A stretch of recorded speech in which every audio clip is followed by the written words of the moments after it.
Good morning. I am Dr. Emmett Miller, and I welcome you to Life Meditations. The title of today's presentation is The Essence of Life, Love, and Healing, Part 3, Violence, Paradigm Shift, and Second Order Thinking. And by the way, Parts 1 and 2 are still available free at drmiller.com, that's drmiller.com/lifemeditations. And this one will be posted up there in a few days too, if you want to share it with your friends. So as we often do, we begin with some deep relaxation. Allow your body to be in a comfortable position. Take a deep breath in. As you let it out, begin to allow yourself to relax. Become aware that at this moment in time, there's no other place you need to go, nothing else you need to do. There's no problem that you have to solve. Take a point in the distance to look at. Focus on it for now. As you relax. And have you noticed how weird the world has been lately? It seems much more weird. Billionaires orbit the earth as a weekend bash while the rest of us stand around bewildered, feeling powerless, watching as our climate collapses, our oceans acidify, our air becomes toxic, and millions of poor children starve daily. 26 million refugees, including now climate refugees. And we even watch in stunned silence as our very democracy withers under seemingly purposeful attack by extremists. Notice how it feels when you just think about it. That's if you still dare to feel. Sad, yes. But take a deep breath in. And as you let it out, empty these thoughts and feelings from your mind. Allow yourself for a moment to be aware that that kind of paralysis is exactly what they want you to feel. And be aware that it does not have to continue to be this way. That we really can do something about it. Another deep breath in and let it out. And remember, we've all been skillfully trained to feel this helplessness by legions of highly paid attention engineers, applying advanced hypnotic and propaganda techniques, directing them at us through modern social communication technology, working for the sociopathic corporations who virtually own our government through their overwhelming financial support of our politicians. Indeed, we have the best government that money can buy. And again, I want to remind us all that we really can do something about this. And just as those techniques have been used to disempower us, we can use the same techniques ourselves to empower us, become our own ad agencies. This is Bertrand Russell, whose quote I just read to you a few moments ago. So what many of us do is we tuck our head in the sand, the anxiety that all these problems create for us out there in the world make us want to run away. And so as we kind of watch this terrible charade that unfolds in front of us out there, we in the underclass hide our anxiety behind ever-increasing anger, abuse, death threats, and Twitter attacks aimed at our brothers and sisters. We seem to have forgotten that this is our country and our world. And we possess the power to change it, but only if we work together. The tools we have, these are the mind tools that can break through the paralysis, harness the power of stress, and enable us to access our personal and collective wisdom to heal ourselves and our planet. These are the tools that I have developed and taught for the past half century.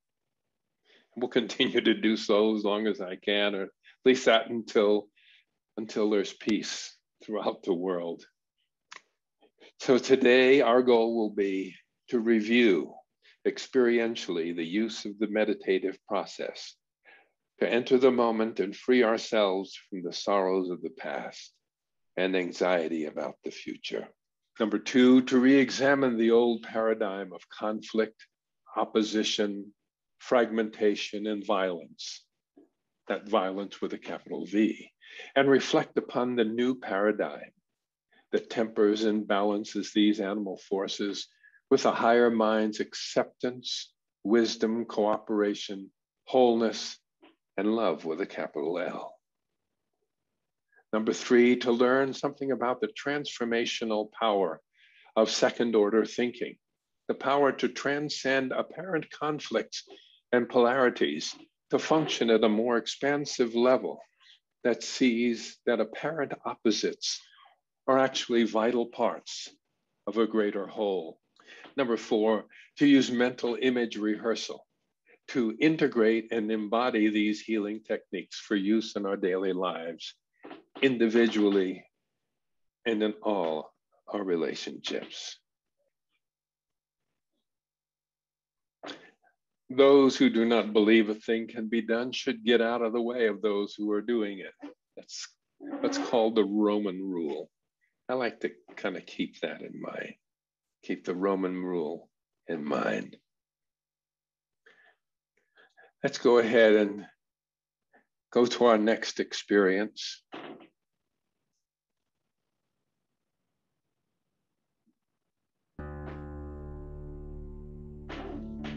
So again, allowing yourself to be in that comfortable position, peaceful and calm. Realizing there's nowhere that you need to go, nothing that you need to do, no problem that you have to solve. Let yourself breathe. And as you breathe in, think to yourself, breathing in.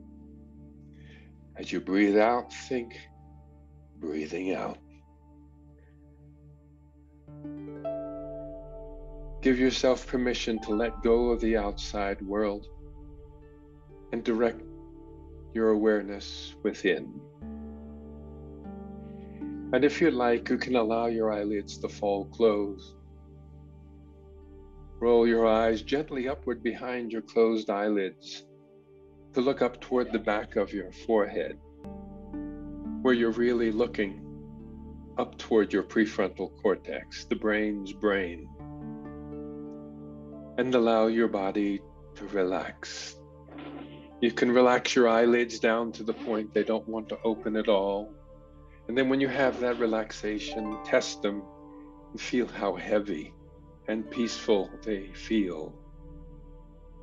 And as you test them, send that relaxation from your eyelids flowing throughout all the rest of your body. Through your face and your neck and your shoulders and arms, your chest and your back and your abdomen, down through your pelvis and thighs, your knees, legs, and ankles and feet, all the way down to the very tips of your toes. More and more peaceful, more and more calm. Good. And allow yourself to gently begin to float away, floating on your magic carpet through space and time, leaving behind all unnecessary thoughts. And if any unnecessary thoughts come along, just put them on your mental blackboard. And as you gently test your eyelids, imagine you're drawing an eraser across your mental blackboard, erasing the unnecessary thoughts and sending another wave of deep relaxation flowing throughout all the rest of your body. And really enjoying the feeling, how peaceful. And as you float on your magic carpet, let it carry you to your special place of relaxation, to that beautiful beach or that serene mountain top, that sacred chapel, that beautiful garden. Again, if any thoughts of the past or future come along that don't fit, just erase them. Remember, this is your mind, and you have the right and the power to choose where to focus your attention. Be in this relaxed place. See the colors and shapes around you. Hear the sounds of the breezes.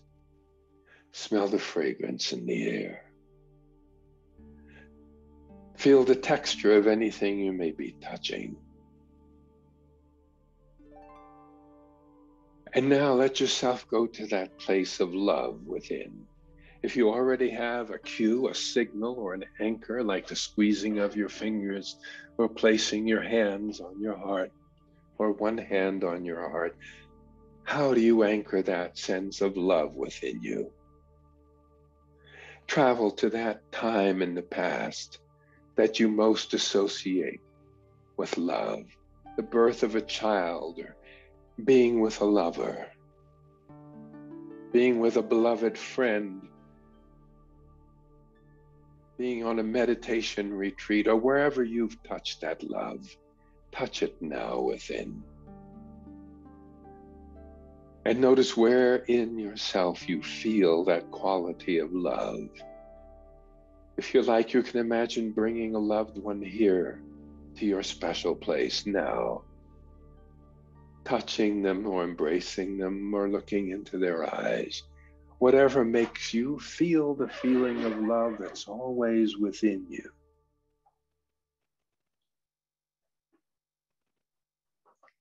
That's it. Enjoying that feeling of love and peace.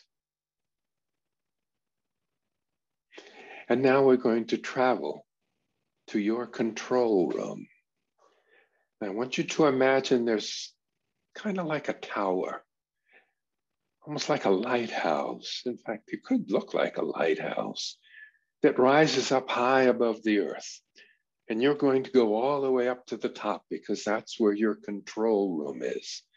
That's where you can take complete control of your mind, your body, your emotions, your behavior. Let's go up. I'm going to count from 1 to 10. And as I do, you can ascend in your tower. Maybe there's a spiral staircase that you can go up, passing a window every now and then. Or perhaps you have a beautiful elevator that's going to take you up from floor number 1 to floor number 10. And you can be in your elevator looking at those numbers, 1, and feel as you begin to go up, 2, 3, round and round if you go up the stairs, 4, or just float up as if you're filled with helium, 5, 6, feeling lighter and lighter, leaving all heaviness behind, 7, 8, 9, coming all the way up, 10, you reach the top flight, the elevator pauses, stops, the door opens, and here you are in your control room. There are windows around so you can see everything for miles. There are display monitors like televisions all around you, so you can tune in anytime in your past or in your future. There's a keyboard in front of you that responds to your touch, any place that you want to travel to. And there's a throttle, or maybe several throttles. Particularly, there's an emotional throttle. And with this emotional throttle, you can increase or decrease the intensity of any emotion you might feel. Picture that throttle now. And imagine you can put your hand on it. You are in control of your anxiety or anger or sadness or impulsiveness, and as well your happiness, your joyfulness, and your lovingness. You can increase any of these feelings or decrease them by pulling gently back on the throttle. If any emotion is too intense, focus on that emotion and decide what you want. Anytime you're being distracted by emotion, you can now control it. By focusing on desirable qualities, you can intensify those feelings. Let's say empowerment, or feeling that you are loved, that you are safe, that there is a spiritual wholeness, there's a deep guide within you, a deep feeling of joyfulness and independence, and a sense of being connected to your higher power, always, even when you forget momentarily, for instance. Imagine that here in your control room, you can look into the past or into the future and intentionally adjust your emotions, your reactions, your thoughts, words, and actions based upon the wisdom and higher guidance you get from the neocortex, the prefrontal cortex, and even from higher sources within and around you. The deep relaxation tools of meditation, prayer, and self-hypnosis permit you to calm emotions that are more extreme than they need to be. The relaxation grounds you like grounding an electrical circuit, bringing you back here into this precious present moment where future obstacles or victories for the moment become unimportant. And so too is what happened yesterday unimportant, 2 seconds ago, 2 hours ago, or years ago. Instead, you now choose to enter into the peace, serenity, and spaciousness of the eternal presence of now. Good. Secondly, this wonderful meditative mind tool of deep relaxation enables you to access your strengths, your gifts, your talents and skills, those that you have discovered in the past and those you will discover in the future, and gives you a reliable way to make the connection with the higher levels of your mind, system 2, and your deeper spiritual level. You can then use the image visualization techniques of guided imagery and mental image rehearsal, number 3, to awaken the feelings of safety, well-being, inspiration, and empowerment that will support your success and happiness. And you will be able to practice mental image rehearsal to reprogram your mind and rewire your nervous system through what we call neuroplasticity. Good. And anytime you want to reestablish your center here, your control center, and be in control of your thoughts, emotions, and behaviors, you can simply relax right up to your control room as you count from 1 to 10. And here you are again in the tower.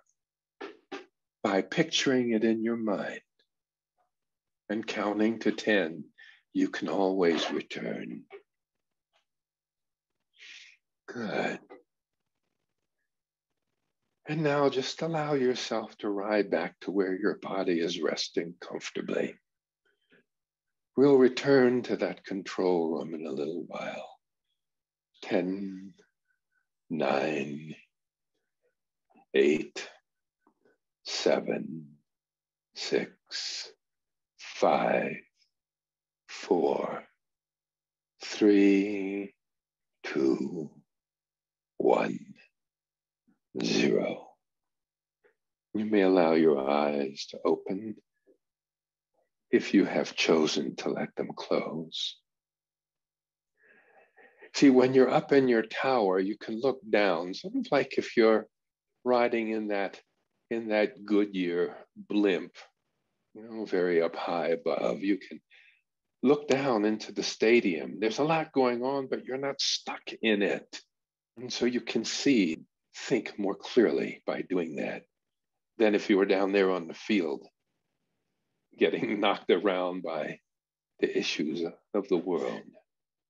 So I wanted to talk a little bit about the headlines of this week, because that is an excellent example of how the world is really needing these tools that we're learning to develop, of why we need to relax and consider carefully before we act, before we cause major problems.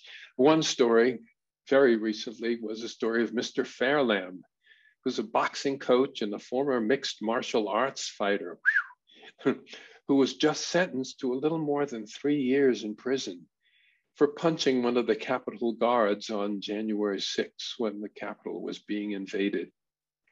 He apologized and expressed remorse for the actions that he described as irresponsible and reckless. Quotes, "I take full responsibility for what I did that day. That's not who I am. That's not who I was raised to be." Well, if that's not who he is, why did he do it? Perhaps 90% of all of our problems and our illnesses, I mean it, are the result of thoughtless, impulsive behaviors triggered by poorly controlled emotional states. But when you go up into your control room, it's like being up there in your Goodyear blimp, and you can look down on those events and you can see things more objectively, since your monkey mind, system 1, is not feeling the threat when you're looking down from that height.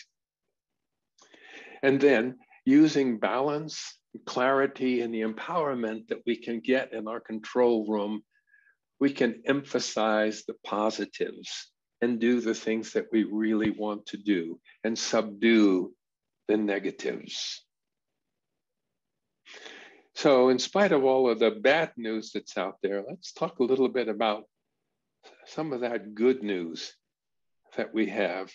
And again, when we touch on the love, when we practice gratitude as we have in our previous sessions, then we are focusing on the good and the beauty that's around us.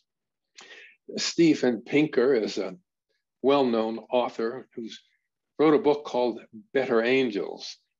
And what he talked about is the positive things that are going on that we don't hear about so much. That actually greenhouse gas emissions have actually been falling for more than 10 years in the United States, in Japan, and Europe.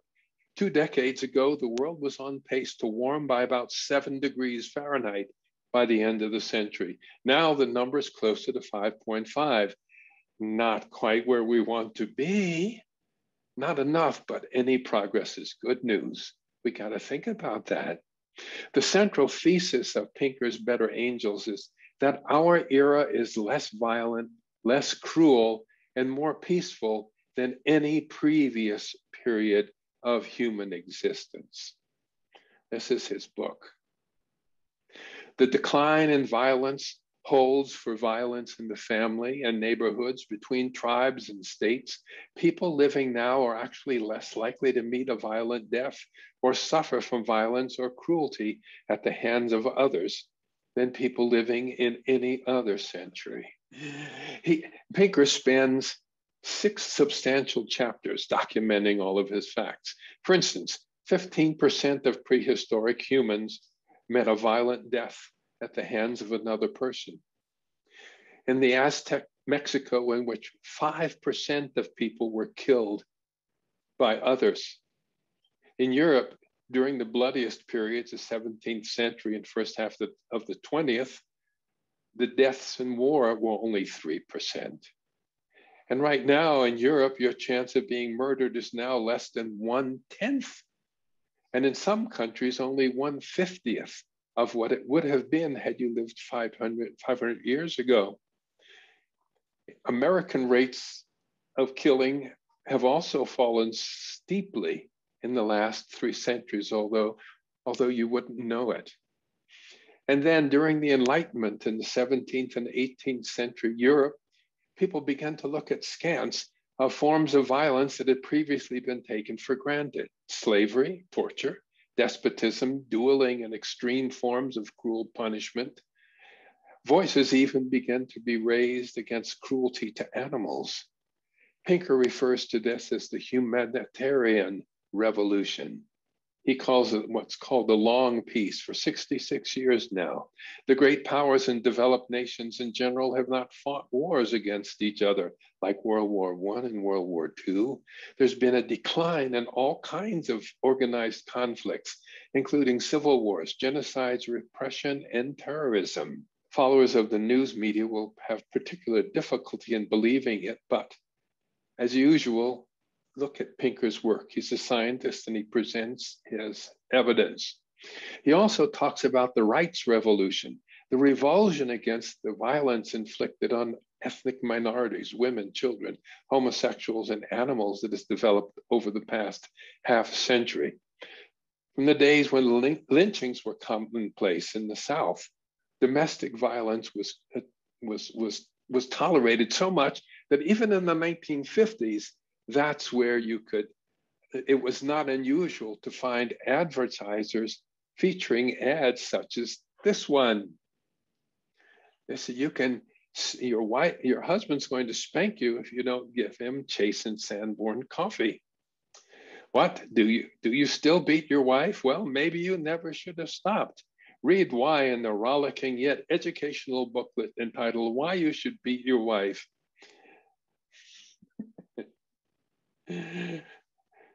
It's a man's world. Van Heusen shirts, she'll kneel at your feet. Oh, and even love your shoes.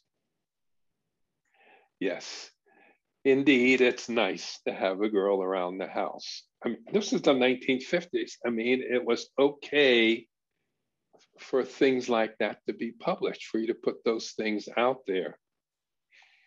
And then I played some of that video. A war on Christmas, a war on Thanksgiving. This war on fun. The war on straws. War on meat. Joe Biden declared war on freedom yesterday. It's a war on small businesses. The war on dogs. There is a war on parents. The left's war on children. War on privacy in middle America. It's a war on business, a war on building, a war on growth. This is a war on police now. It's a war on achievement. There is a war on hot dogs. A war on white journalists.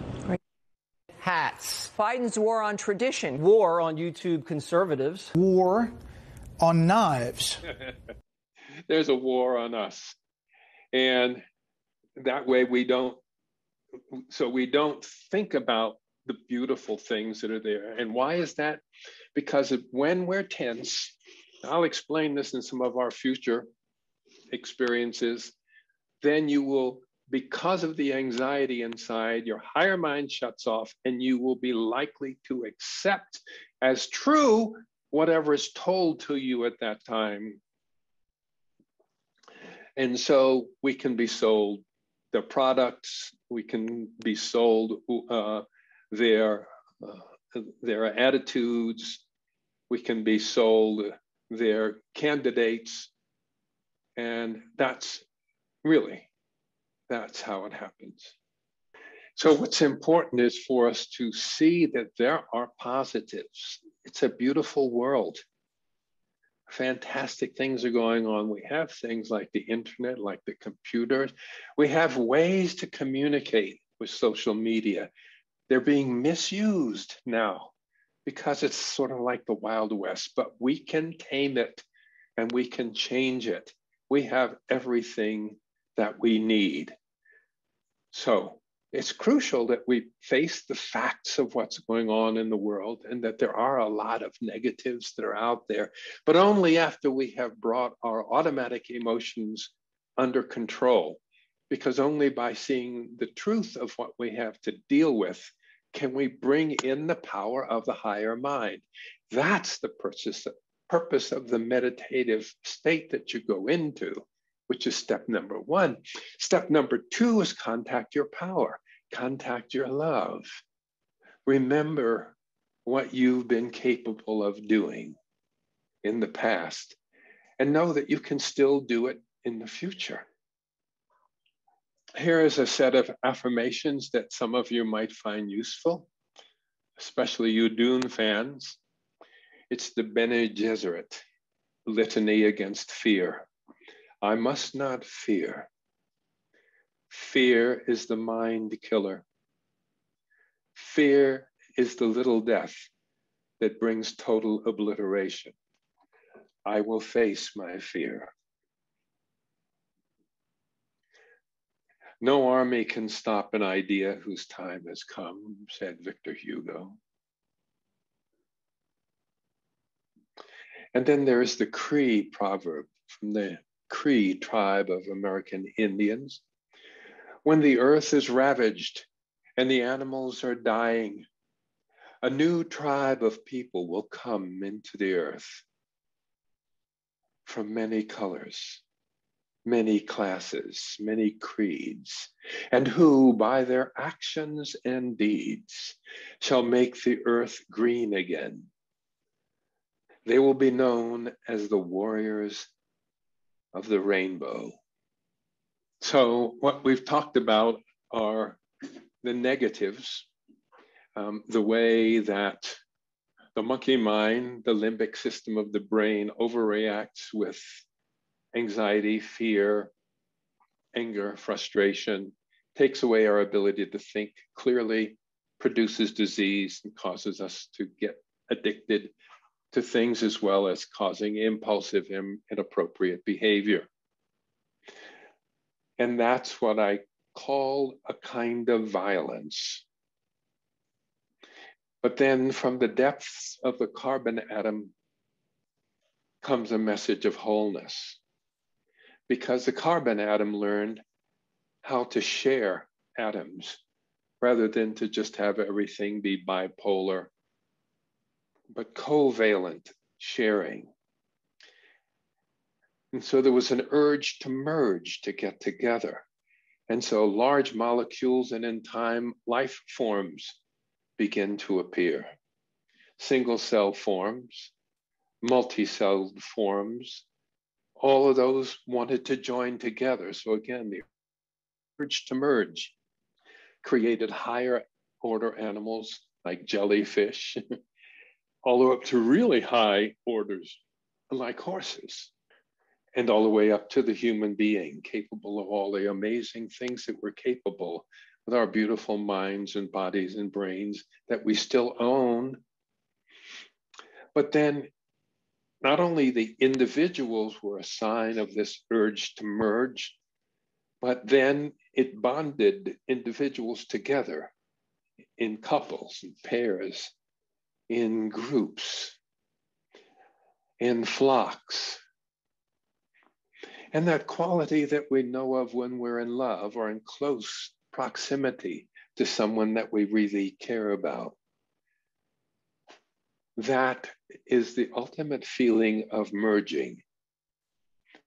And all of this merging, I call love with a capital L, not just what these young people are feeling being together. Maybe the highest form is that love of a mother for her child, or certain fathers for a child.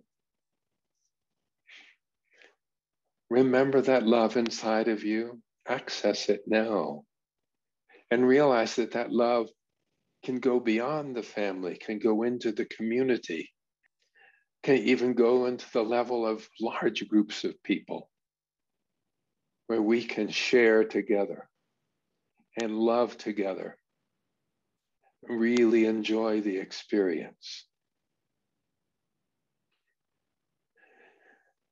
In other words, the goal of all of these relationships is to stay connected.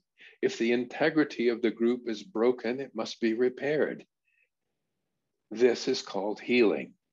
And the healing of a group is healing at the collective level.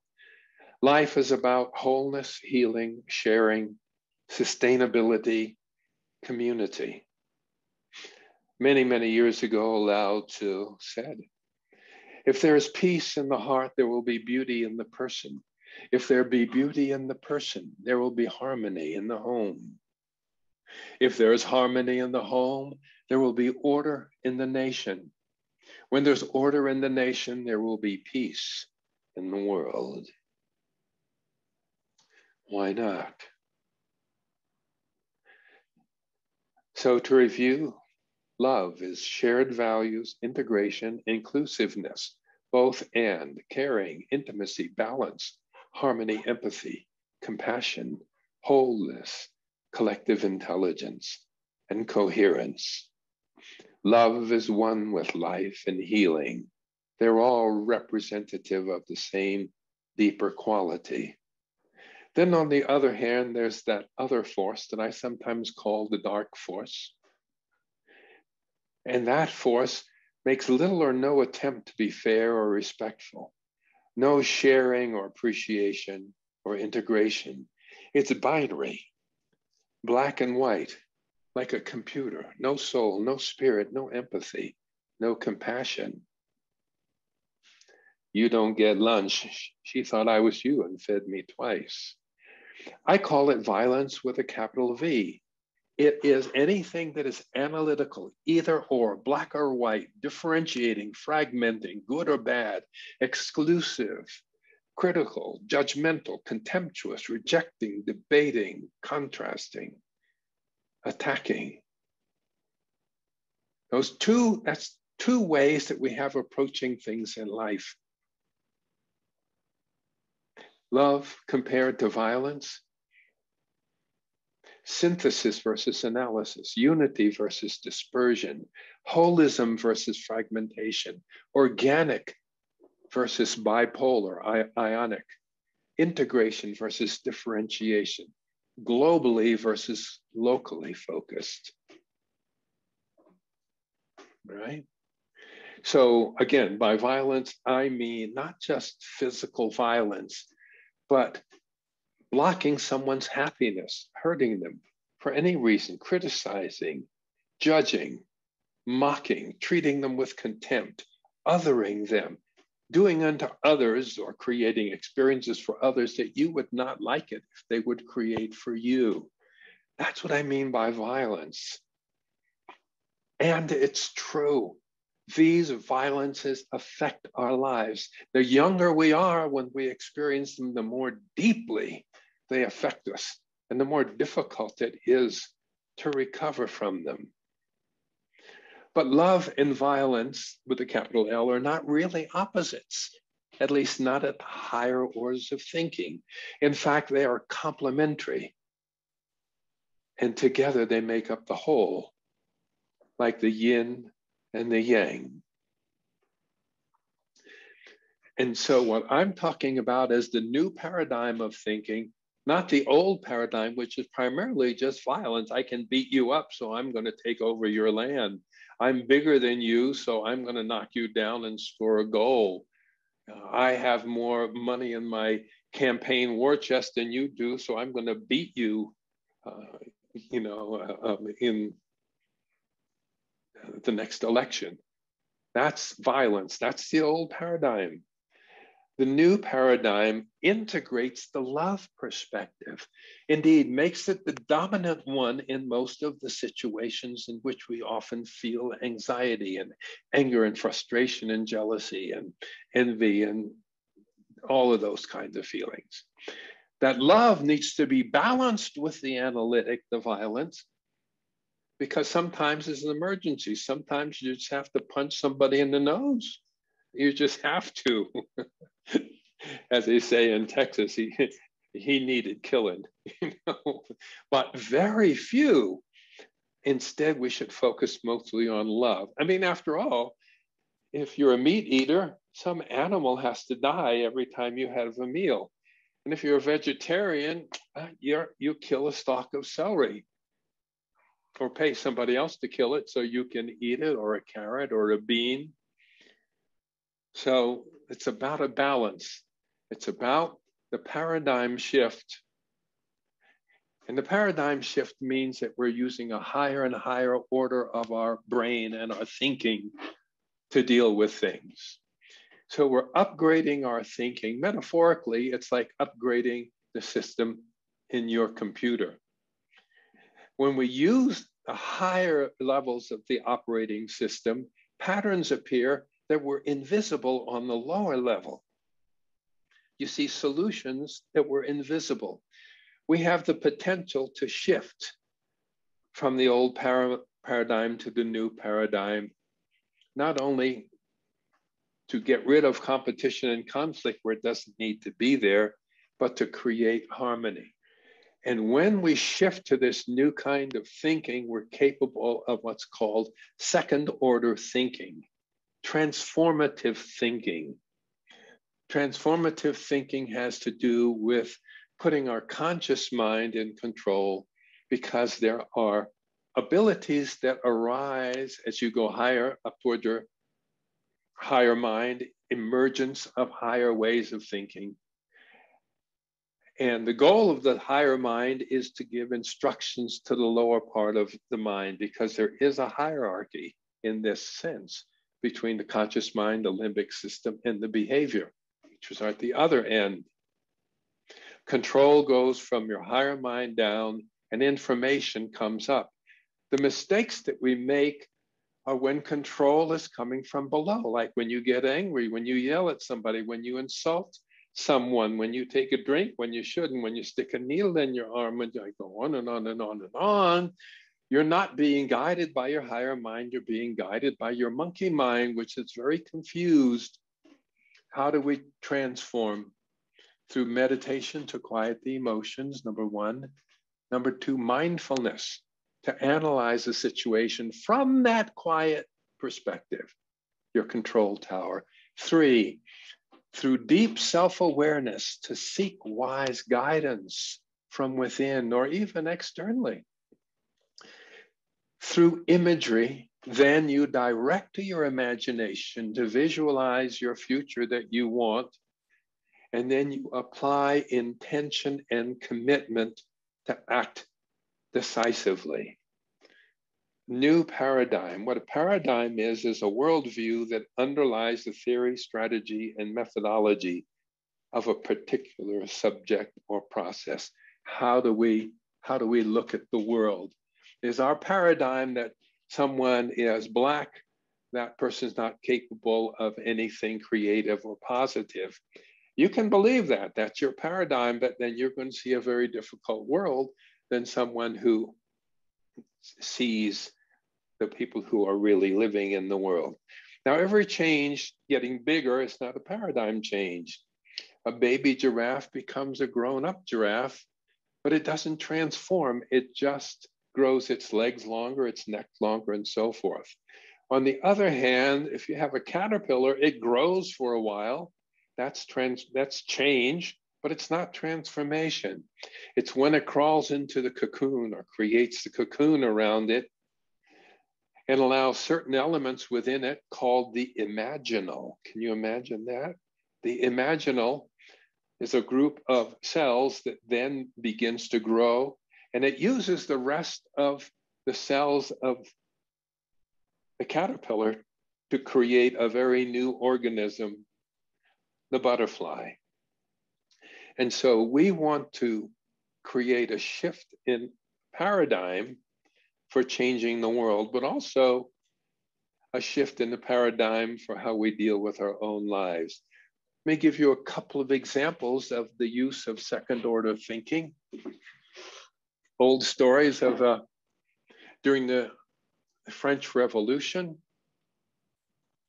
there was a captain who was the head of a contingent of men in a certain town in France.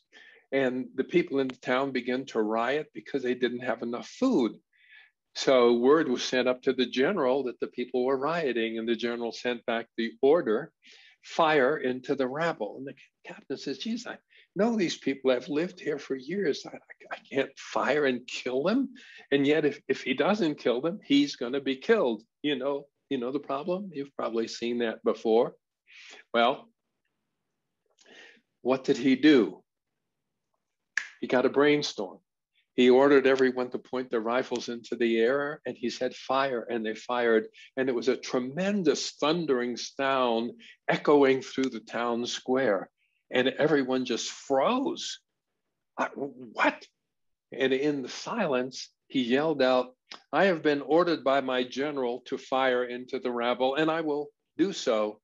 But first, I will allow there to pass 2 minutes so that as I look into the group out there, I see that everyone is not rabble. So I see fine, upstanding people of our town. So I will allow 2 minutes for those fine, upstanding people to leave, and then I will commence firing into the rabble. He waited 2 minutes and then ordered his men to fire into the empty town square. In old Greece, the young women, you know how young girls kind of have these fads, and so they had a fad of committing suicide. And the more they did try to keep them from committing suicide, the more of a fad it becomes. You know how it is with teenagers. And so they were really stuck. And one wise man had an idea. And so what they did was they passed a law, and they printed big signs and spread the word throughout town that all women who died by suicide, their naked bodies would be carried through town on the top of a board where everyone would be able to see them, and no more suicides. Huh? And then there's a story, I've told this before, but the fellow who's driving his car and he gets a flat tire, he goes in the trunk, gets his spare out and gets his jacks of his car, takes the nuts off, and as he goes around to put the old flat tire back into the trunk of his car, a truck comes by, rolls over the lug nuts and drives them down into the asphalt so he can't retrieve them. And he's late. He's kind of, how am I going to get to my appointment? He's pacing up and down. They didn't realize it at first, but suddenly someone calls out from above because he was parked right in front of the state hospital. And one of the inmates in the hospital said, hey, buddy, why don't you just take one of the nuts off of each of the other wheels and put them on that, and it will hold that wheel until you can get to a gas station and buy some more lug nuts. And the guy says, fantastic. I can't believe it. He does it. It works like a charm. He says, what are you doing in the hospital? That's brilliant. The guy says, I'm crazy. I'm not stupid. But it's a transformational process. Mark Twain said, you can't depend upon your judgment when your imagination's out of focus. This is about getting your imagination into a focus. A samurai went to the wisest man in all of Japan, a great teacher, and he says, oh, teacher, he says, I've come to you because no one can tell me this. I want to know, what is the difference between heaven and hell? And wise man looked and said, you, a samurai? Someone who goes around killing people for money? You want to know the difference between heaven and hell? Well, the samurai gets furious and he draws a sword and says, prepare to die, monk. And the old man stops laughing and says, that is hell. And the samurai gets it. Kensho, enlightenment. He lowers his sword and the old man says, and that is heaven. Okay. What we're talking about is heaven and hell is in every single moment. Nobody wants you to know that, because then you would have the power to choose. I remember what Gandhi said, the ally you must always seek is the part of your adversary that knows what is right. In whatever situations at work, somebody who's against you, or whoever it might be in the world, your husband, wife, kids, whatever, and you're arguing, and stop. Think. Go to your control tower. The ally that I need to seek is the part of that person or that group of people that knows what is right. And then approach it in that way. Requires some skill to do that, but you'll never do it if you don't use your imagination. Our imagination allows us to choose. Some things have to be believed in order to be seen. Right? It's like one day you look at your tires and you notice they're getting worn down. And you say, one of the days I've got to get new tires, not today. And yet for the next 3 or 4 days you're driving, tire sale, tire sale, tire sale, tire sale. Everywhere you look, it's like all of a sudden every tire company in the world is trying to sell you their tires. You didn't see them before, but something inside you wanted it. And that is when you really want something and set it loose in your imagination, then your mind can work for you in that way. You have the power to believe what you choose to believe. Belief is a behavior.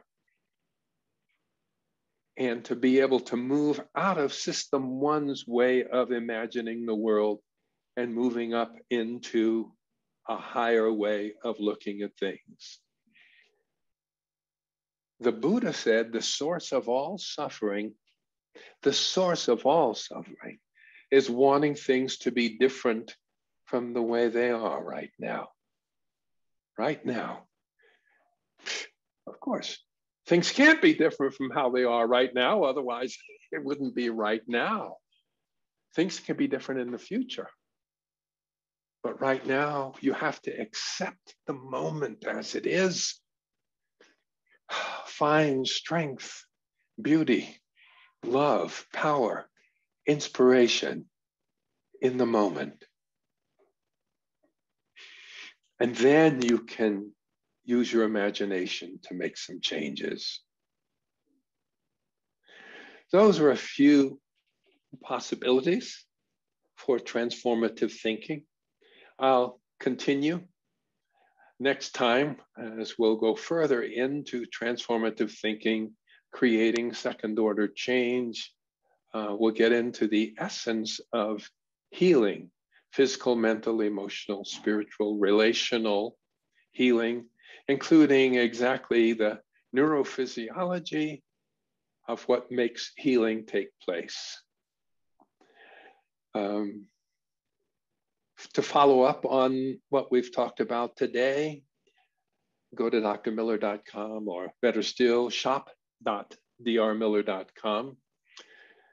Look up Healing Our Planet, Awakening the Leader Within. Those are 2 CDs or MP3s. This is a video, it's called Empowering Leadership. Another video, which is called Deep Healing the Universe. And then the book, Our Culture on the Couch, 7 Steps to Global Healing, which is also available as an audiobook. And they're all available at shop.drmiller.com. You can see this show today by going to drmiller.com/life meditations. Again, thank you very much for your donations. They're very appreciated. And as well as donating some cash to us, if you tell your friends about what's going on, tell them so that they can tune in and go back and look at some of the past meditation webinars and join us next time, because that's probably just about as good as actual money for a donation. Tell everybody you know. Again, this is Dr. Emmett Miller. It's been wonderful to be with you here. And let me know how it was for you. Use your chat box. I'll stick around for a while. Until next week, namaste. I say next week, it's actually next month. It'll be 4 weeks. until our next webinar. Take care.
you